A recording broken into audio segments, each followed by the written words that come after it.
Israeli troops have escorted the Irish-Malaysian humanitarian aid ship, the Rachel Corrie, to the port of Ashdod after boarding the vessel some 30 kilometres off the coast of Gaza. An Israeli military spokesperson said they were met with no resistance. It's understood no one has been injured. Our reporter Richard Crowley is in Ashdod, from where he sent us this report. You're hereby requested to change your course and refrain from entering the area. After tracking the Rachel Corrie for several hours, the Israeli Defence Forces moved in and demanded that the aid ship divert to Ashdod.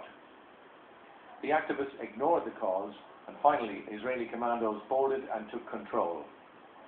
The IDF say there was no trouble. There is one main difference between this ship of today and the flotilla from last week. And the difference is not in the Navy tactics, because we did not change the Navy tactics. The difference is the people or the organization themselves.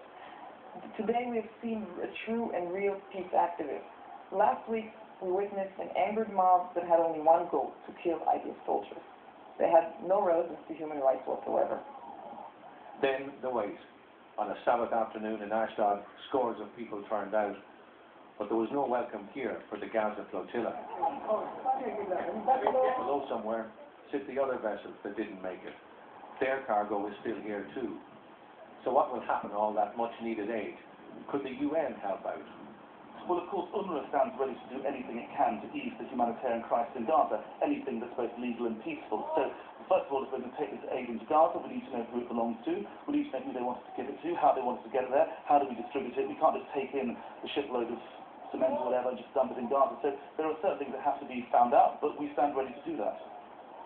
Well, we've all been waiting in Ashdod here for the last 5 or 6 hours with little or no word of what's been happening, and everybody has been looking down towards the south, down that way towards the direction of Gaza, presuming that's the way from where they would come. But in fact, they seem to have gone around the other way and slipped in behind the sheds that are just behind me, and so nobody saw them. They're here, they're in Ashdod. We're told that they're now on a bus. They're going to Halan, which is about 20 or 30 kilometres up the road. There they'll be questioned, and they should be, though it's not guaranteed, on a bus to Tel Aviv and the airport by 10 o'clock.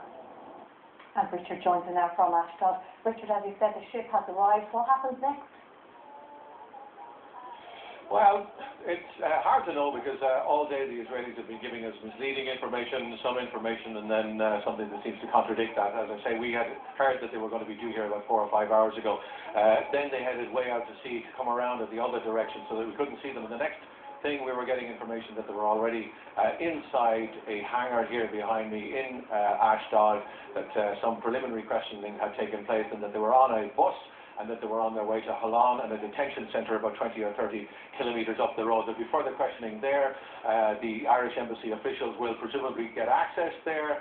At the same time, the cargo will be unloaded and checked here in Ashdod, and all things going well for the passengers and the crew of the Rachel Corrie. They will go on tonight, and when I say 10 o'clock, that's 10 o'clock local time, that's 8 o'clock Irish time. They should be in Tel Aviv, but there is this possibility of a legal wrangle over this notion of a voluntary deportation. Now, what more can you tell us about that, Richard? It's very confusing. The Israelis offer this as a kind of a fast-track way of getting out. This was the whole of the last time after Monday, when they were dealing with hundreds of people.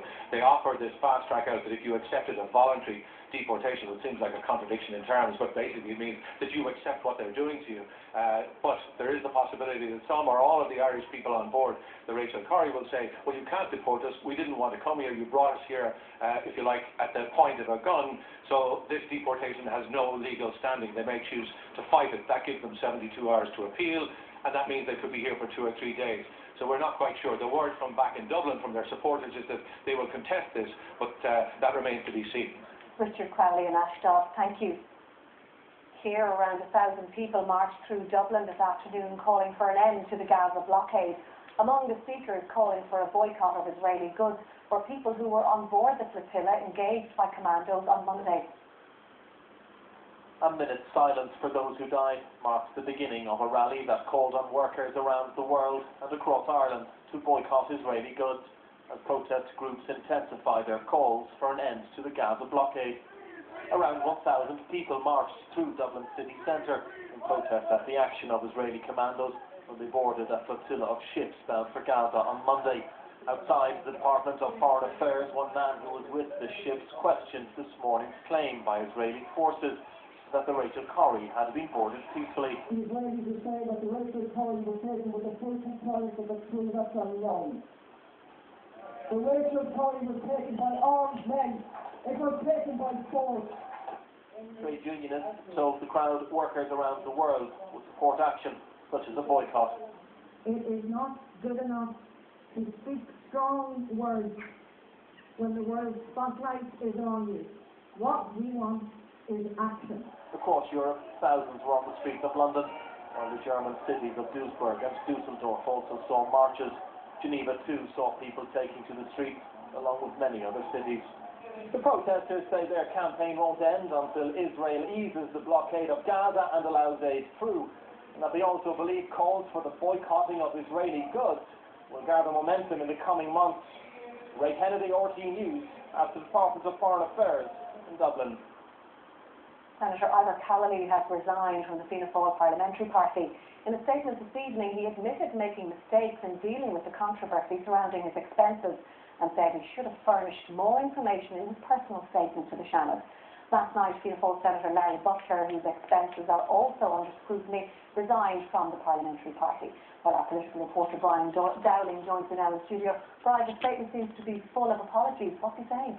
There are at least 4 apologies in this statement. He says at the beginning of the statement that he deeply regrets the statement he made in the Seanad during the week, and he apologises that it did not contain sufficient information. Of course, the Taoiseach asked him to make a full explanation, and I think that might be seen as something of an apology to the Taoiseach for not complying with that request. He also expresses his sorrow for the controversy that he has brought upon his fellow TDs and senators over expenses, and he apologises as well to his family and friends if he's created any difficulties for them. And he acknowledges that there has been a level of public anger out there about the disclosure of his expenses, some €80,000 over 2 years, which he says arose from his residence in West Cork, where he was living when he was appointed a senator. Now, he's resigned only from the Parliamentary Party. Is this going to be enough? There have already been calls for him to resign as a senator. Well, I certainly don't think it will be sufficient in terms of the opposition parties. I think they will keep the pressure on Ivor Callally. But since he has now resigned the Fianna Fáil Parliamentary Party, with it effectively taken outside of Fianna Fáil, and it's not their problem to some extent, although he was a Taoiseach's nominee, and I think that might still create some political difficulty for the Taoiseach, but at least he has resigned the party with, and I think it gives a little bit of breathing space to Fianna Fáil, but it doesn't take all the pressure off Ivor Callally. Okay, Brian Dowling, thank you. Gardaí in County Wicklow have arrested a man